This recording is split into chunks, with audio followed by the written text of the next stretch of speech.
क्या बात है, बारे रविंदर बाबू बिंजू मास्टर।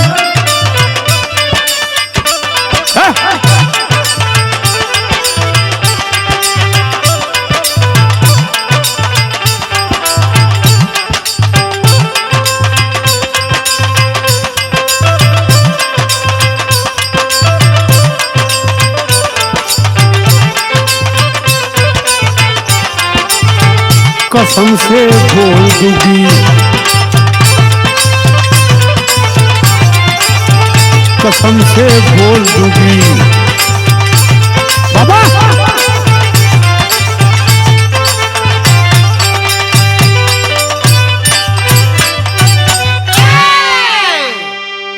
हाँ भैया,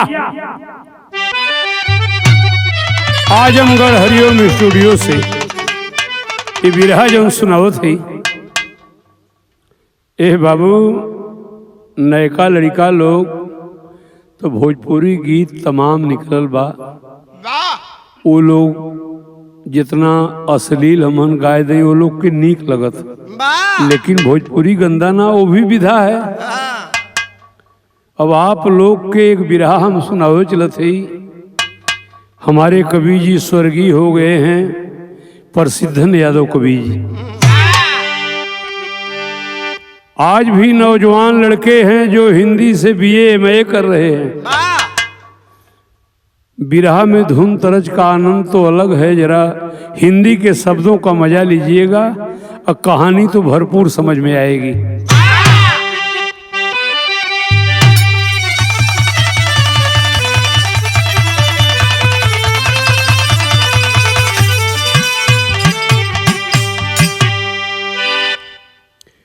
अगणित जल अभिसार सजाई, पावस ने ली जब गड़ाई, पाई सरसरिताऊ मड़ी है मचाती जंग।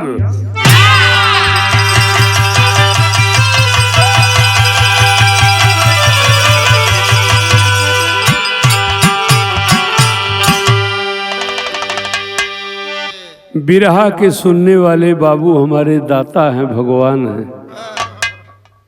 शुरुआत वर्षा ऋतु का वर्णन है और सुनिएगा हमारे कवि जी का लिखत हुन। सुना रामकरण भैया। चंचल चपल चारु चितवन के चापन से, चहके चकित चाक चोपन के रागन में, चौदिस चमन चंचरीकन के चुंबन से, चित चेत चामर चलावत है दामन में, चिरकत चपेटन चिदाकाश चालन से, चुंबन चहत चाप चंदा विरागन में, चरकस चाहक चराचर चरम चक्षु, चिरकै चुदरिया चमनवा के आंगन में।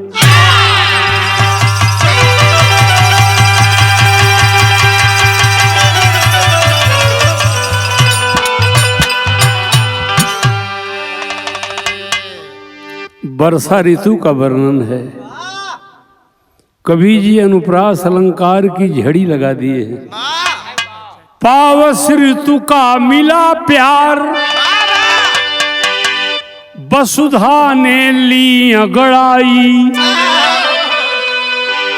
कलियों के दामन अलियों की गूंज उठी सहनाई।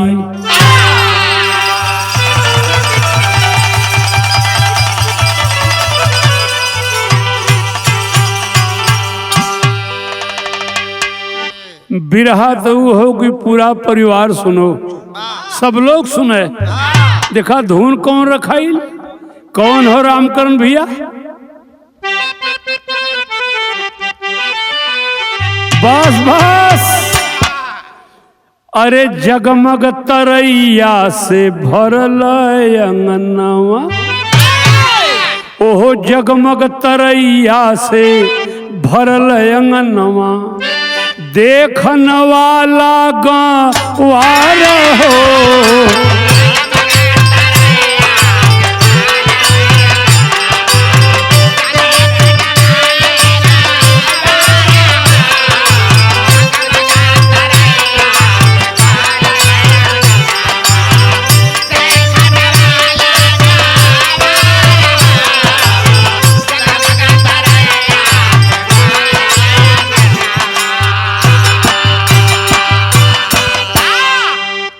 इत तरज हो भाई बिरहा का कहानी शुरू हो गई। सुना, अरे मातल पपीहरा सवनवा के मद में,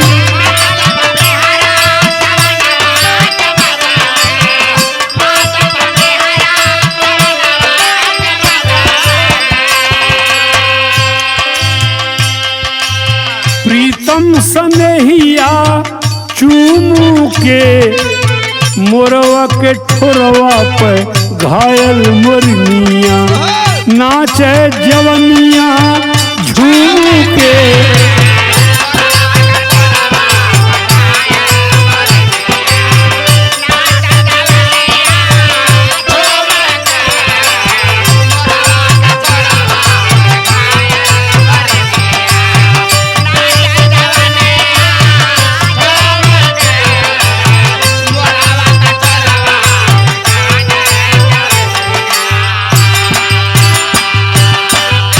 रामकरण भैया तनिसा नजम का लहजा बदलत है।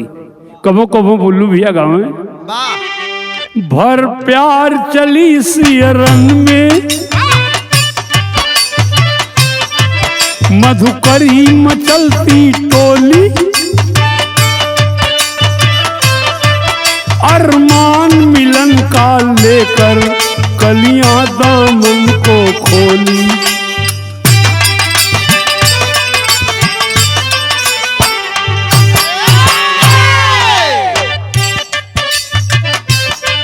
मौसम था गजब सुहाना, मनमोहक छटा डगर से, अवधेश हरिश्चंद्र का रथ निकला है अवध नगर से।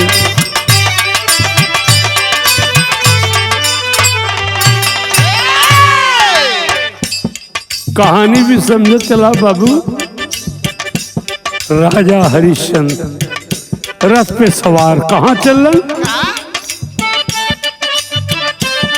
खेलन शिकार कानन में,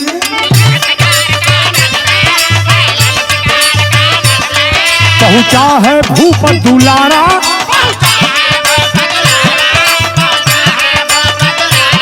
लखकर हरिना हरिणी को,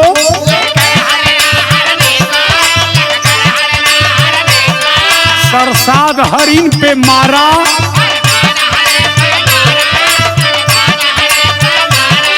गिर गया जमीन पे हरिना,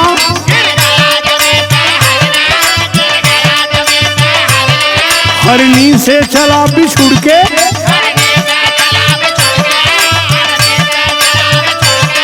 पागल हो बिकल हिरनिया,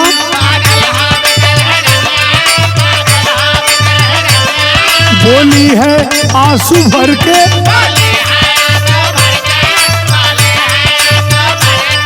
जलते हैं आज सोले,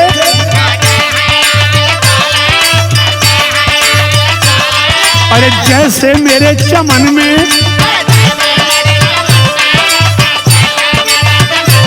वैसे ही तू जलेगा नौजवानी के अकड़न में।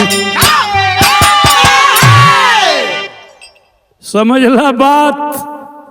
हरिश्चंद्र राजा रथ का सवारी कैलन। वही हरिश्चंद्र राजा का बात बताओ तो जेके सबसे बड़ा सत्यवादी का दर्जा मिलल।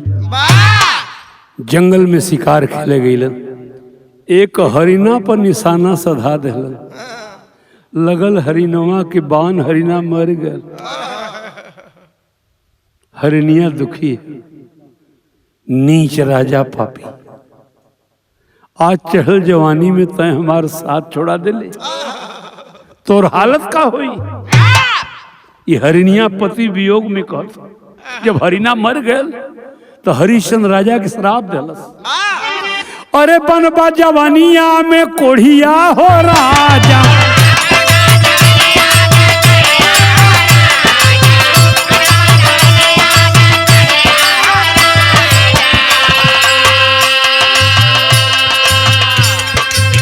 दर दर भिखरिया घूमू के मोरवा के ठोरवा पे घायल मोरनिया नाचे जवनिया।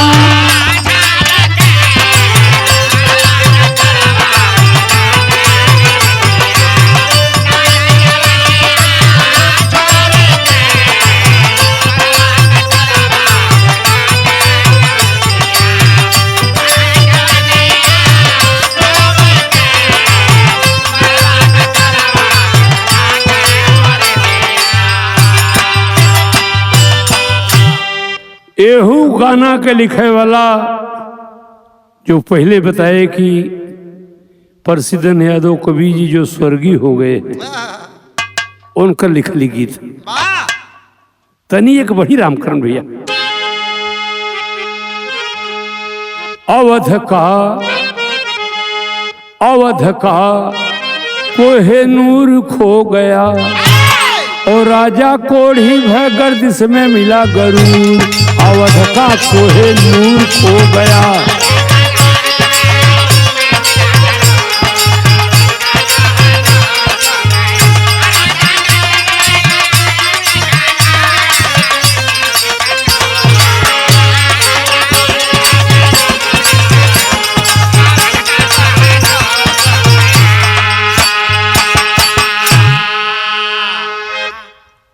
हरिश्चंद्र राजा के कोड़ हो गए। इतना बड़ा राजा अपन कोड़ छोड़ावे बदे का कैलन, लेके बीड़ा भूप दखल नागर ऐलान है किए रे घान।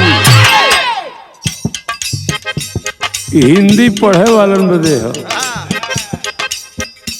एक लाइन में क ख ग घ हो गए, एक लाइन में लेके भीड़ा भूप दखल नागर ऐलान है किए रे घान। अब सुना, लचक कोढ़ जो करे रछल, अब चा चला था। लचक कोढ़ जो करे रछल नाजो इनाम पावेगा जुझान। जो भी हमारा कोढ़ अच्छा कर देगा मुँह मांगा इनाम दिया जाएगा। के कहलस राजा हरिश्चंद्र तो भयल का भाई और लटक पड़े विद्वान निठुरना। भैया लटक पड़े विद्वान निठुरना और निडर भूप के मिटल कोढ़ान और लती कली साजन को साथ ले।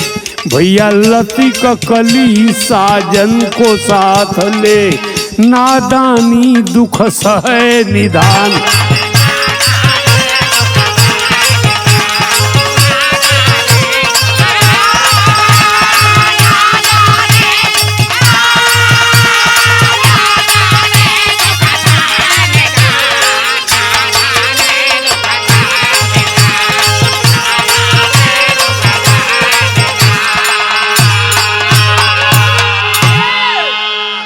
चारों तरफ ढिढोरा पिटवा दिए हरिश्चंद्र राजा।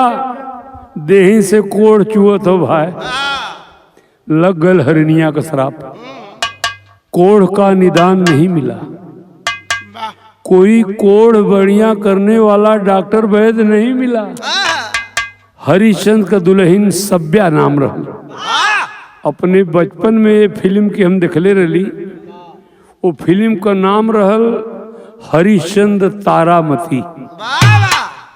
कोढ़िया पति के लेके हरिश्चंद्र का दुल्हन घूम घूम रोवत तज एक सुनाओ थी। एके नाराज मत होया लोगों ने बलिया जिला का लवंडा गावल। अच्छा था ढोलक वाला हमें लवंडा समझत हुआ। मतलब बात सुना हम बताओ थे कि बलिया जिला में के लवंडा गावल बताओ था पनवा खिया के राजा तू लोग जना था कि न गावे देवे हमके कैसे गाओ ना सुना अरे पनवा खिया के राजा ओह मारा तारा जनवा अब ही लड़का बालू जर्दा पान करेला खराब अब ही लड़का बालू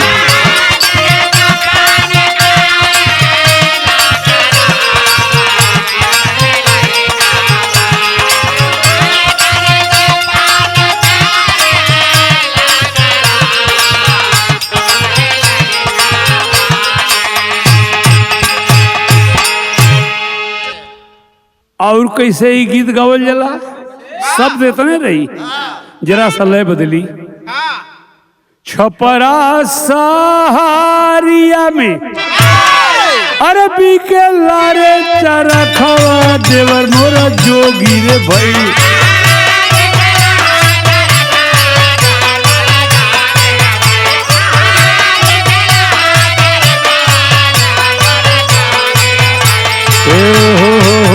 चार खालिया लहरेदार देवर मोरा जोगी रे भाई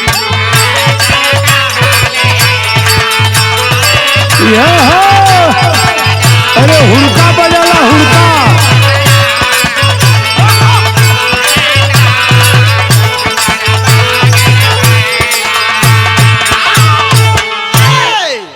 हे भैया धुन के मौज में कहानी मत भुला जाए भाई हरिश्चंद्र का दुल्हन सभ्या रोवत है कोढ़िया पति के लेके दर दर का ठोकर खाता कभी जी लिखत हूँ संगमा में लेके अपन अरे कोढ़िया सजनवा अगम डगरिया धैले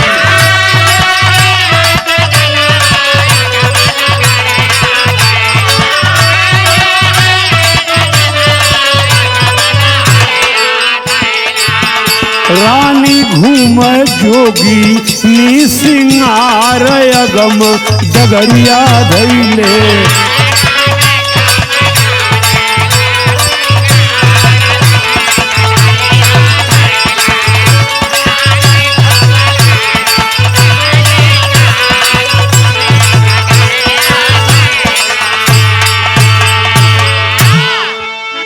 छुटी गई ताजा राजा अरे आवधा नगरिया अगम डगरिया धई बहुत अच्छा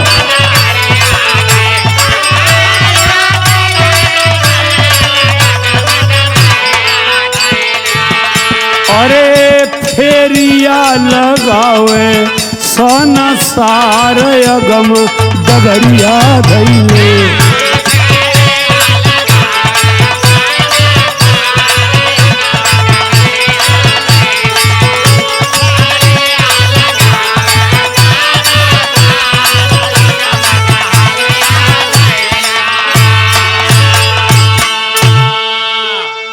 कोहो ऐसनो दिन हरिश्चंद्र राजा कहा गया दुल्हन सभ्या कोढ़िया को पति को लेकर दर दर घूम रही है दर दर की ठोकर खा रही है हारमोनियम बिंजू से संगत होगी भाई साहब सुनिएगा घूमते घूमते चर्चा बड़ी विख्यात हुई बहुत अच्छा वियोगी संत से जनकपुर मुलाकात हुई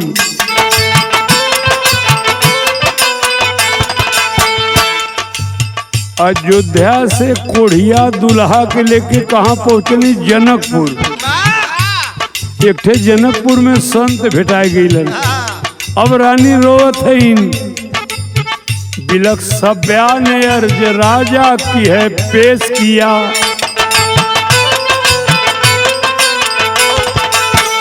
वियोगी संत ने है योग का उपदेश दिया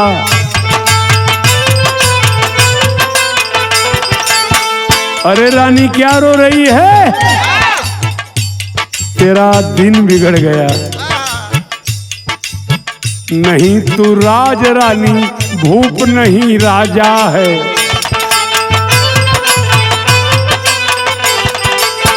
स्वप्न संसार जन्म जन्म का तकाजा है। सुन, लिखा किस्मत में तेरे एक ही कुमार ललन।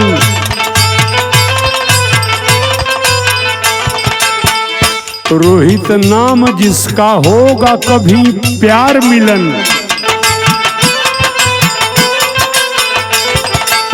एक बात और सुन, एक संत की वाणी वापस नहीं जाएगी। वचन जोगी का खाली जाए ना एतबार करो।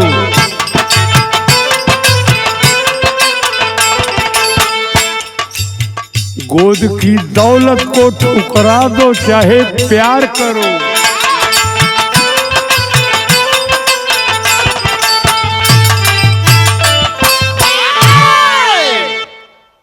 जनकपुर वाला संत कहलन कि तेरा पति कोढ़ी है, तू कोढ़ का निदान चाहती है, तो एक ही उपाय है। तेरे गोद में एक बच्चा पैदा होगा जिसका नाम रोहित होगा। लेकिन राजा का कोढ़ कब छूटी, ऐसा दवाई के क्यों न बतावे। वो कहलन संत जनकपुर वाला कि कोढ़ो निक हुई, कब निक हुई? सुन, मुक्ति पाओगे राजा जग में बेसहारे का, करो बलिदान जन्म लेत ही दुलारे का।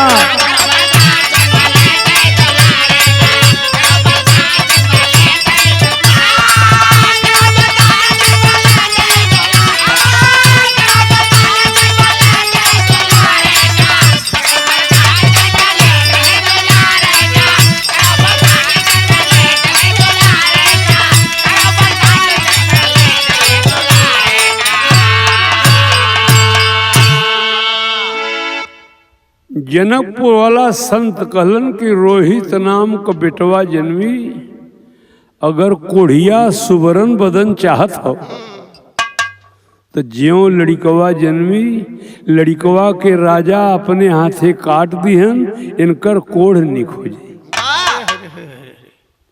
अब तो रानी का माया नहीं काम देत बा कि सैया की कोढ़ी से निक बनाई ला तो बेटवा न मिली। तब बेटवा के जो ही कि सैया के जो ही सभ्या की हालत बिगड़ गई। एक और लाल एक और, अरे मांगी कैसे नुरा गमड गरिया।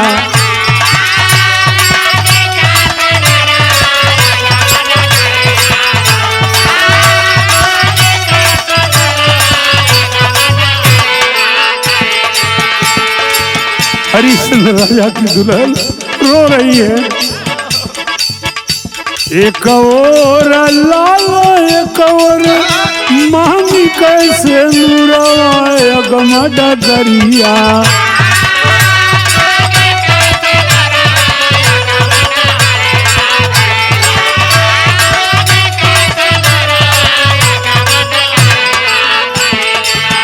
सब प्यारो है आंसू वाके ढार, अगम डगरिया भइले। बहुत अच्छा बेटा।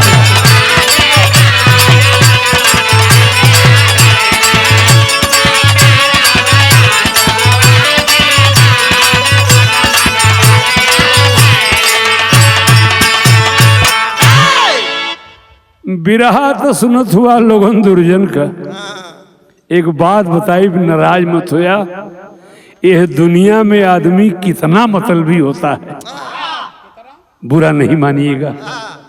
जनकपुर से सभ्या रानी अपने पति कोढ़िया हरिश्चंद्र के लेके अयोध्या में एली। गर्भ में रोहित पलत रहा। अयोध्या में एली, रोहित का जन्म हो गया। स्वार्थी के बात बताओ थी, कोहो लड़का जन्मल हो। हरिश्चंद्र राजा कोढ़िया अपन कोढ़ नीक करे बदे तुरंत लड़कवा के काटे पहुंच गए। माई कैसे काटे दे, 9 महीना ढोले हो। लेकिन हरिश्चंद्र राजा आपन कोड़ अच्छा करे बदे जन्मत लड़का के काटे चल दिल। पुरोहित महाराज बोले, यार राजन, एक राजा हो, आज भले कोढ़ी हो, कम से कम लड़के की बरही तो बीत जाने दीजिए। बरही तक काया अशुद्ध रहती है। ये बतिया की रानी सुनत रहा कि बरही जब बीत जाई तो वो हमारे बेटवा के राजा काट दी। देखा दिमाग सभ्या का काम ना करत। जौने दिन बलिदान होए के लड़का हो, बरही वाले दिन सभ्या का कैलस। रंजो गम ओहो रंजो गम सभ्या सोचे, नाजुक मोर राजकुमार। बरहे दिन का बेटवा बा, मुंह निहारे तो रोए लगे कि आज रात हमारे बेटे की हत्या राजा करेंगे। तो रंजो गम सभ्या सोचे, नाजुक मोर राजकुमार। रिपु बनिहन, रिपु माने दुश्मन होला। रिपु बनिहन गोदी कै राजा, अरे का विधि लिखो लीलार। अवध का कोहे नूर खो गया, और रानी भगी रात में लेके लाल को दूर। जा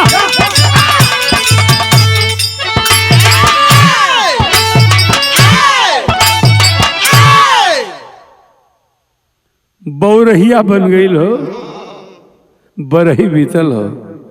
12 बजे रात में हरिश्चंद्र राजा अपने बेटवा का कत्ल करे वाला हूँ, और रानी लड़को लेके भाग गई। न रही बांस न बाजी, पहुंचलन है। बड़ा सोचे लगलन कि जनकपुर वाला संत ऐसा दवाई बता दिलन कि लड़का मेहरारू दोनों गायब, दोनों ना हूं। पुरोहित महाराज सुबह हुआ बताए हैं कि हरिश्चंद्र राजन घबराने की बात नहीं है। देखा एक हक बात बिरहा बताई, कहने घबराने की बात नहीं है। वंश 4 प्रकार का होता है। अपना वंश, नौकर वंश, दौलत का वंश, खरीदा हुआ वंश। ये 4 में कोनो वंश का अगर कत्ल कह देबा तो हर कोड़ अच्छा हो जाए।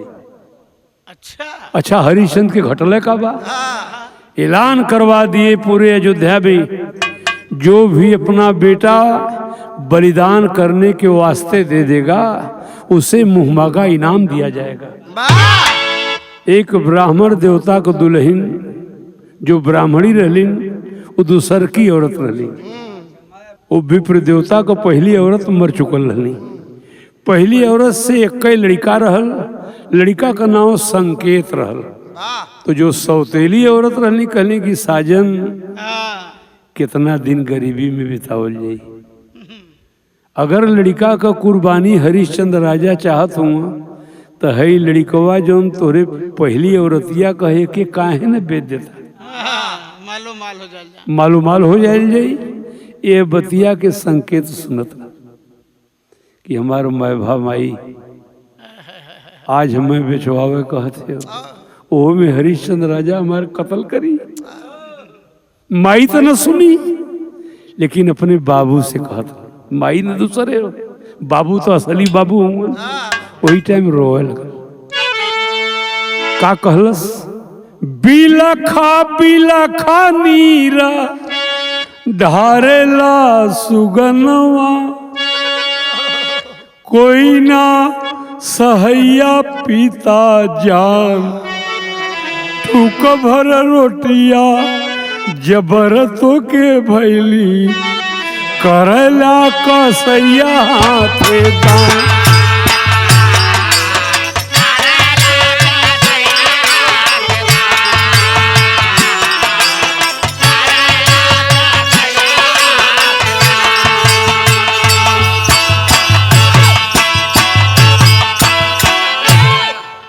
बाबू ऐसा मत कर, मजदूरी करके दिन बिता ले।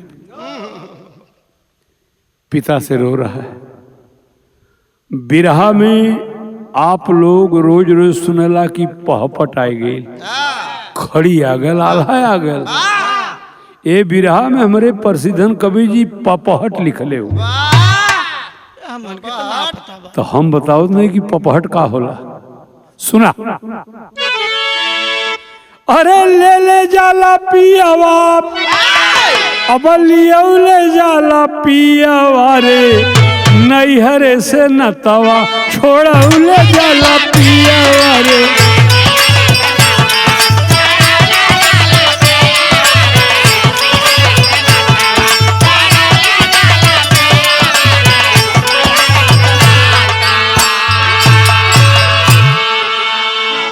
बिरहा सुने वाला लोग चाहे निर्गुण लहा लिया चाहे सरगुण, लेकिन यह पपहट हो कि ले ले जाला पियावा, अरे लियो ले जाला पियावा रे, नैहरे से नतवा छोड़ ले जाला।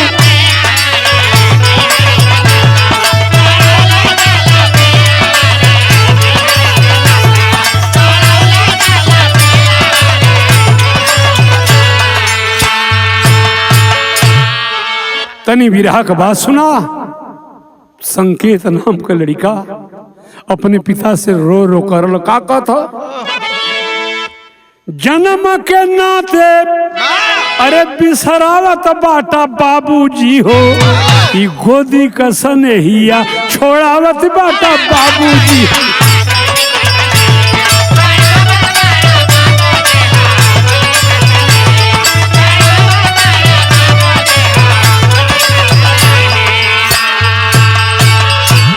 अरे देई के जन्म माई तोड़ देहलिया सरवा हो, ई देई के जन्म माई तोड़ देहलिया सरवा हो, तोहरा के खातिर बाबू हो गईली महुरवा हो। अधजल में नवरिया डुबावत बाटा बाबूजी हो, ई गोदी का सनेहिया छोड़ा।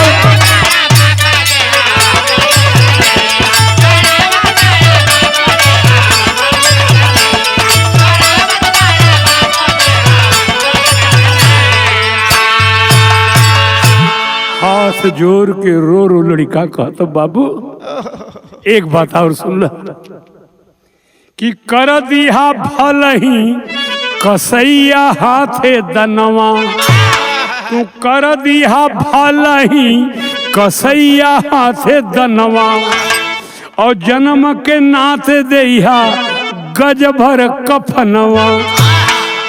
बाबू हमके मत बेचा बाबू, काहे बेचत हुआ? टुअरा समझ के ठुकुरावत बाटा बाबूजी हो, कि गोदी का सनेहिया छोड़ावत।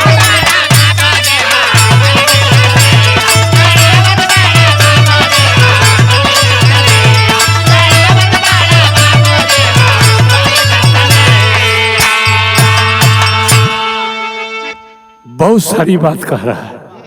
बेटवा को ताके तो मोह लग जाए, लेकिन जब सौतेली की औरत को और देखे तो ओकरे मोह में फंस जाए कि कहत हो के कटवाए था। बड़ा धर्म संकट में ब्राह्मण देव है। एक बात कवि जी आल्हा में लिखलन, का लिखलन? लाइन सबके बदे हो, चाहे गरीब हुआ चाहे अमीर, कि हरदम बसंत नहीं झूमे बगिया में, अरे राम और खिले नहीं फुलवा कुसुमवा के डाल। बहुत अच्छा।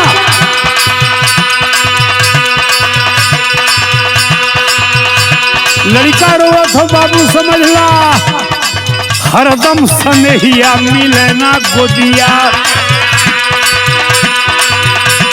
और मिले नहीं हरदम जवनिया का प्यार।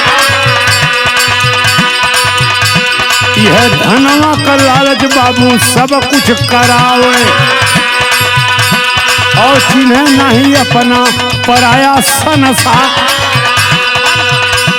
और खूनी तलवरिया उठा के हथवा में पहुंचा है विप्र जहवा गोदी का दूल्हा। और बन के अनाथ लाल बाबू के समनवा, और बाबू से बचनिया बोला है आसुधा।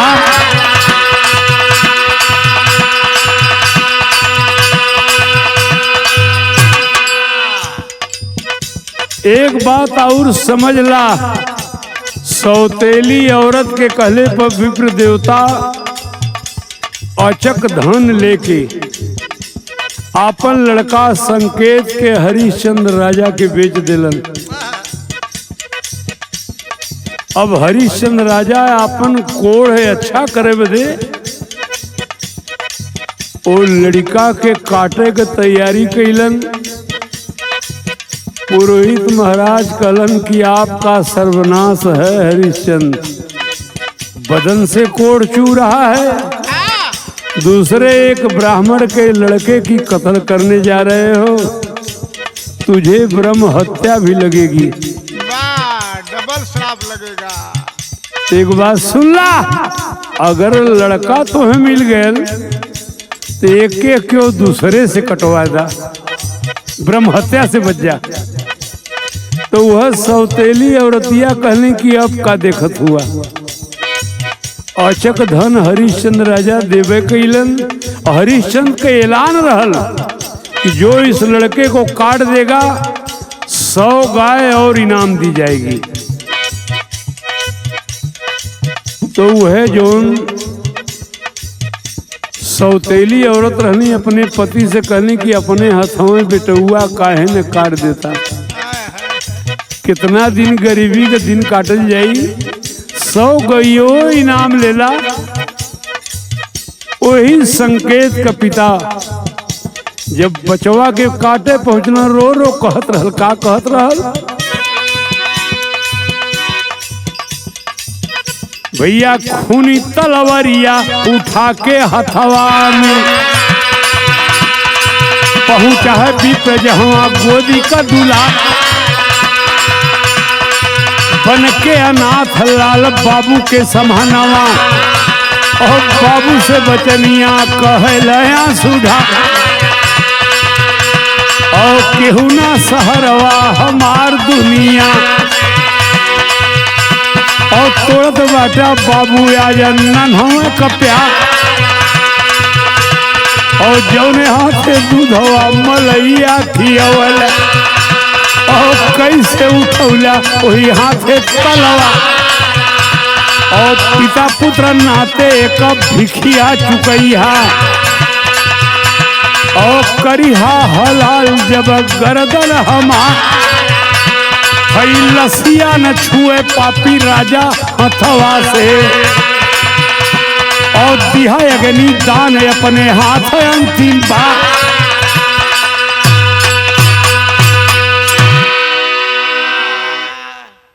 हरिश्चंद्र राजा तो बरी हो गए। 100 गैया के लालच में वही लड़कवा का बाबू जब अपने बेटवा के काटे गई तनी खो दया नहीं आओ तो सौतेली मेहरारू के चक्कर में पड़ के बहुत सारी भीख मंगलस। बाबू नहीं है मनबा तो जमाना हमारा लाश छुए, लेकिन बाप के नाते एक गज कफन हमें दे दिया। दर्द नहीं आई कैलन का, अरे मारा निर्मोही विप्र खूनी तलवरिया, अरे मारा निर्मोही विप्र खूनी तलवरिया, उड़ गए ना हंसा पिजर वही बिसा।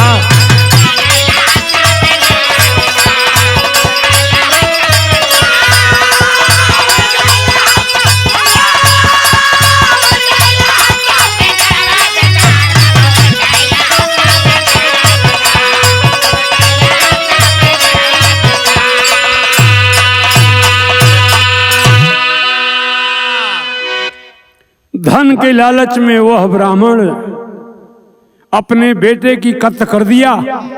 साथियों बहुत बड़ा राज है, जमाना के लोग जानते हैं कि हरिश्चंद्र राजा सत्य के कारण बनारस में डोम के हाथ बिके थे। नहीं, सुनिए हमारी बात, ब्राह्मण के लड़के की कत्ल कर दिए, इस बात का पता विश्वामित्र जी को लगा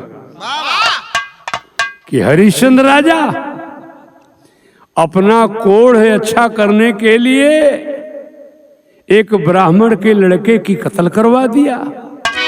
विश्वामित्र प्रण किए, जा हरिश्चंद्र राजा, इस बात का बदला आज नहीं 5 वर्ष के बाद लूंगा।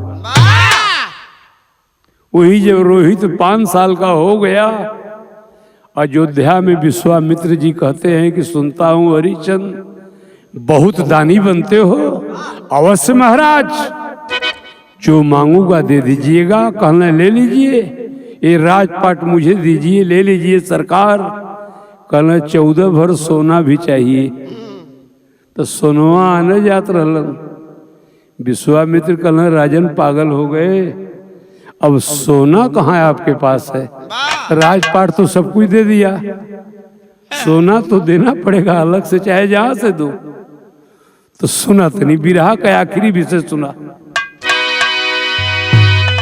14 भर सोना चुकावे बदे दुनिया जानत हो कि सत्यवादी हरिश्चंद्र बनारस में डोम के हाथे भी कैलन। लेकिन यहां बात दूसरा है। अरे भेदवा न जाने भैया, भेदवा न जाने अब सूर्यवंशी जौहरी। खेल छल का खेला वरवा अवध में संतरी।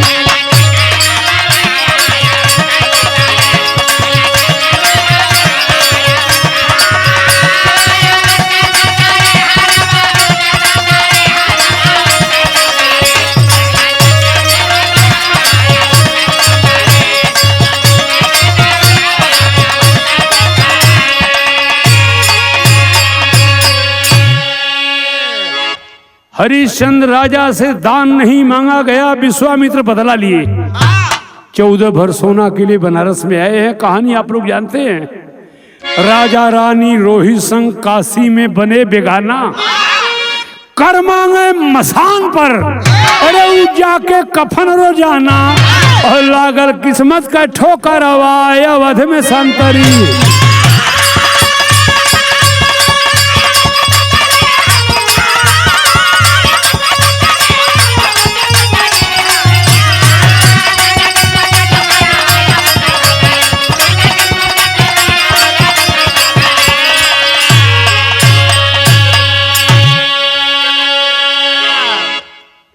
तारामती हरिश्चंद्र तारामती फिल्म में अपने नजर से देखले रही कि विश्वामित्र बदला ले बदे रोहित कुमार बनारस में फूल के बगीचा में टहरत रहल, सांप बन के कटले होंगे।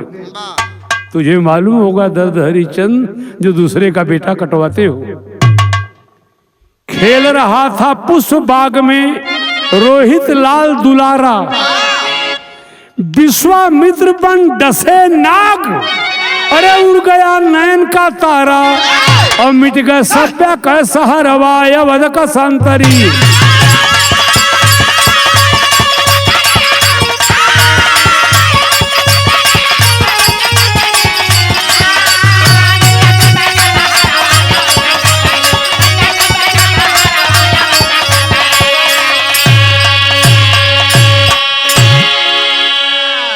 सत्य परीक्षा हुई पूर्ण, फिर मिला अवध का राज। पत्तू कहें अक्षयवर से दानी को दान का नाज। अवध का कोहेनूर दुर्जन प्रसिद्धन की कविता है मशहूर। अवध का कोहेनूर खो गया।